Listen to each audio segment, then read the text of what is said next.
Fresh vegetables, fruit and fish come in daily by road to the busy city markets. Every morning the markets are bustling with trucks as the food is sold and taken to shops.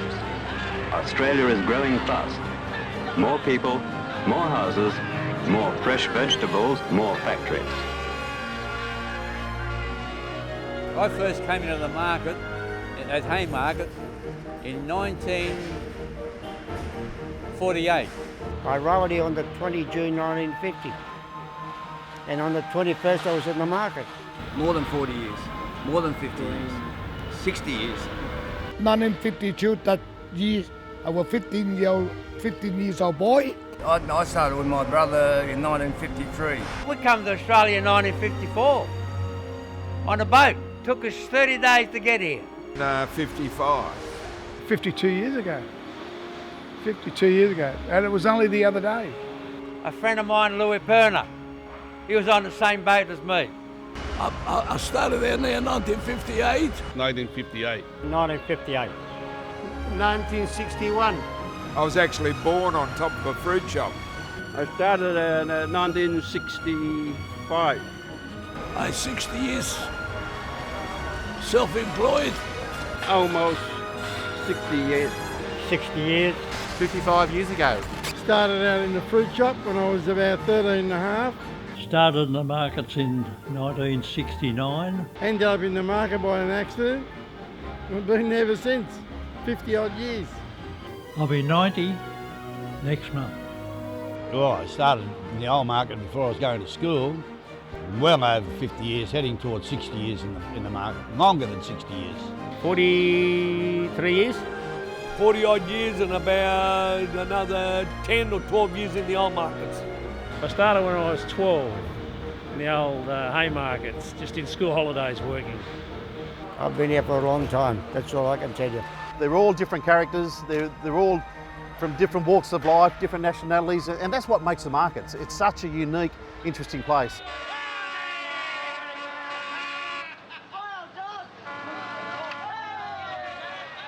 Haymarket was a place full of characters.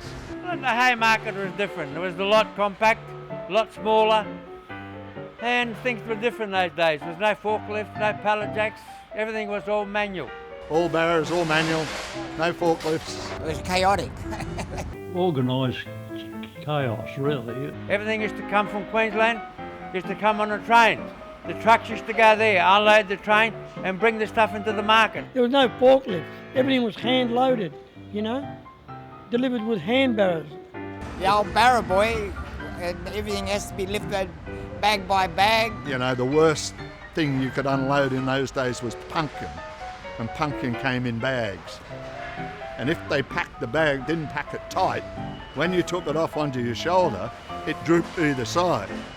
So when you tried to stack it, you finished stacking this high and they'd all fall over. Started in the Haymarket, yes. 10 shilling one day, in those days. I had 2 stands in the markets. 4 shillings for a whole day. So I bought one, then bought another one. Those days, I was a boy, no money, but very happy, no worry. It was hard yakka. It's hard yakka, and the barrow in the summertime used to sink in the tar. Everything was just trolleyed out, but now it's all mechanised. It was hustle and bustle, it was good. The Italians used to go mad for the Indian pigs. In the old market we had no forklifts. We had to do everything by hand. People by accident would pick them up and bite one, and it's got all the needles on it, you know. You got them in your hand, take you 3 days to get them out. You know, they used to say the rats were as big as cats. Haymarket is really like a big family there. Now we work together.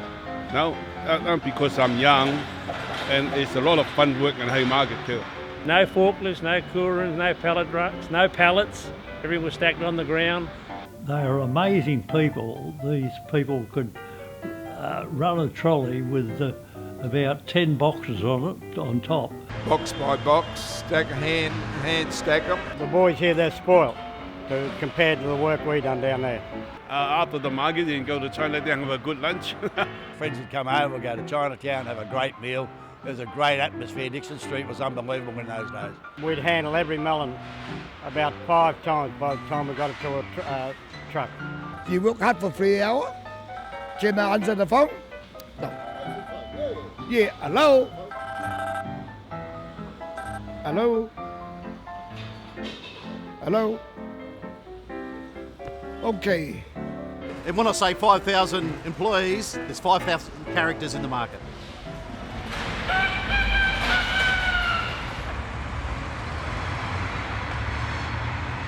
After coming from Haymarket, we arrived here the first weekend and we're all in awe of the size of the place. And we thought it was monstrous. You know, and all of a sudden you had to have a forklift. And not only that, you had to have a licence. Bigger area, you've got to walk more. I can remember signing a thing with the Commonwealth Bank to borrow $81 million. And not only that, the place was so new, it was really clean. They tell me I've got come to bed eyes, I don't know. You're telling buyers where to go, they're telling you where to go. It's all in a day's work. F off and all this, but it goes over the top of your head. And next day we're mates again. The characters you meet down here is incredible. Nowadays, everywhere too late, see the big fat bum? It's a world of its own, the market. The bullshit does get you everywhere, but not that sort of bullshit. You've got to be honest with people.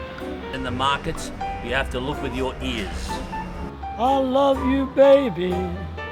Everyone knows about my tricks. One day we found the banana in the box, in the banana box, a snack. It's a very vicious one.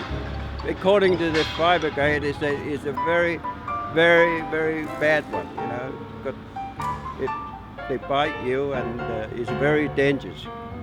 All different races in here and we all get on. People calling each other a wog, and I look at it, I thought, well, gee, who you calling a wog? You're a wog himself, you know. He calls me a silly name, we're all still friends. No, I said, look, I'm not sure. Let's go and ask the little and find out. We're going to cut that one out. Well, the journos were just... You know, we can call each other Chinaman, you silly old Chinaman, or you silly wog. But, you know, it's so fun. There's no seriousness in it. I don't say they all love each other, but there's very few serious arguments. Good friends, We're the best of friends. Yeah. We're the best. This is typical of the markets.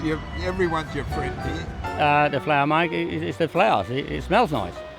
And if something smells nice, then you spend more time in it. The more time you spend, the more you buy. Growing flowers is not easy. They've got everything against them. They've got the weather and all that. But people are doing that. They're happy. I love flowers. I think it's a great lifestyle for me. They don't know anything about fruit, I don't know anything about flowers. Cherry auctions and the mango auctions and the race day they have and the amount of money they raise for charity. Pretty good people, and they kept themselves pretty healthy somehow or other. Must be the carrots I eat. Each morning when you get hungry, breakfast, you have a banana and then you roast. I used to be the Choco King. I eat a lot of fruit. Tomatoes, tomatoes and tomatoes. You can never have too much of a good thing. And produce, fruit, veggies, they are a good thing. I was in the Woman's Weekly as the Choco King going back 20 years ago. I drink a lot of cups of coffee. I don't know whether there's not much rum around here. And I eat 2 plates of salad during the summer. I love the bananas. The bananas, that's all they sell is bananas. And they concentrate on that, and that's good luck to them. This lady came over and said to me, what is the best potato for baking? And I said, these Queenslands from Atherton Tablelands. You know what she said to me? She said, they're too dirty. I don't want their hands dirty. I love tomatoes. You can do a lot of things with tomatoes. You can put them on a barbecue, you can eat them like an apple. Salad, anything. Put a bit of salt and start eating them. If you want to start an argument in the markets, you talk about trading hours. I like the hours. You can relax after you finish here. I reckon the early morning's the best time of the day to work. Early morning you've got to get used to. Sometimes, you know, sometimes you get up in the morning, I've got to go to work. I actually enjoy getting up in the morning. It's hard to say, but I do enjoy coming to work. And the adrenaline kicks in, you're right. The lady you marry, they've got to understand this is a night work. And, you know, there's been a few mishaps because they don't want to be alone. Very, very, very hard to get a good woman. She tolerates on what you do. Yo. Hello?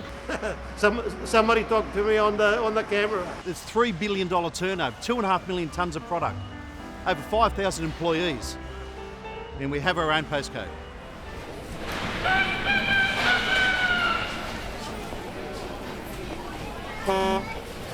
There's a tip in race 5, number 3. All caretaker but no responsibility accepted. The oldest one, I wouldn't know, but I could be myself. I think I'm one of the oldest in the market now. Yip Lim. Be Yip Lum over there at Seashed. I think Roger up at Yep Lumps could be one of the oldest operators at the moment. Well, I think Joey's. And there's another chap called Steve Zapier. I reckon I'll be the second oldest in the market at the moment. Steve Zapier, he's been here a long time. I got the use-by date on me. I've been here over 60 years. One of the Anticos might have been here a long time. 172. How you, Joe? I'm 76, you're only a baby. Well, Joe Antico would be one of them. He's a cranky old bastard. I don't know if he's oldest or not. Billy Chalk. Billy Chalk, yeah. Billy and I would be about the same age, I'd say, yeah. Billy Chalk is one of the oldest. You ask him, he'll know me, I know him. Oh no, Billy Chalk's, he's only a youngster. Bill will be probably second or third. Billy Lee, when we talk about Billy Lee, he was around when I was around, so he's been there a long time too. I am one of the older, of course. Billy Lee's been there for many, many years, a good lad. Jimmy G, he's been a long time. Jimmy's, I've been here for longer. I think he's been here longer than me. I reckon in the banana section, I'd probably be the oldest. Wing Chong. Banana Wing Chong. He's older than me. He enjoys life. He got a lot of money, but he enjoys his job. Well, you just spoke to Cliffy. He's pretty well long in the tooth. But I got no money. I'm an old Chinaman. Poor old Chinaman. I don't know anybody else has been in the market for over 60 years. Human nip. Probably me. Probably me. Cliffy Shea's been a long time. I know a couple, 2, 3 people older than me, still the market. Cliff, I know Cliff very well. Only one thing wrong with him, when he brings the English speech, he doesn't make any money off it. This silly bugger. Albert Pachula is one of the oldest one. Mr. Polito, Joe Polito.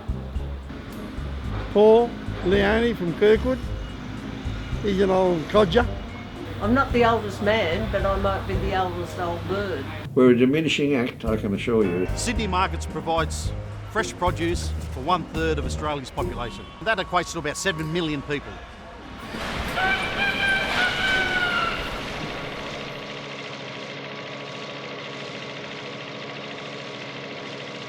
The future?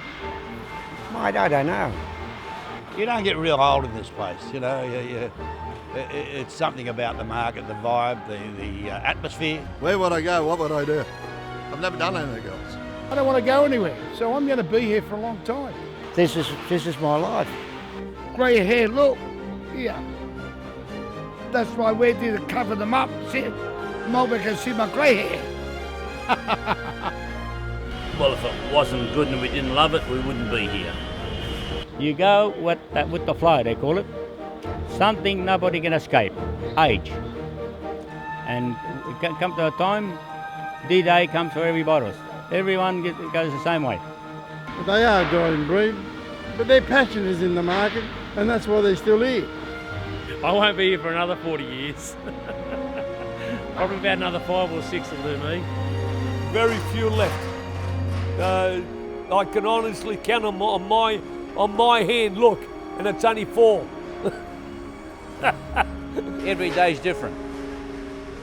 There's a new challenge every day. You never get 2 days alike. Well, I love it, that's why I'm still here. So I would never know otherwise. If I have to do it again, I'll do the same. It's a great place to be. Oh, I'm still working until I come here, enjoy every day, fight with everybody. Hello, mate. How are you? If you got a smile on your face, it's not a problem. My only regret is that one day I've got to leave here, and I'm just not real happy with looking, you know, when that day will come. Where I'm going to be 20 years time, I don't know. I hope I'm still alive and I'll be around Sydney somewhere. My next step is to stay in the fowl business and enjoy every bit of it. Not too many left from the old markets up here. We're starting to thin out a bit. Only the good die young, and I'm not bloody good. Time is coming where they've just got to close the book. I love it, really love the market. I born in the market. I think I die in the market.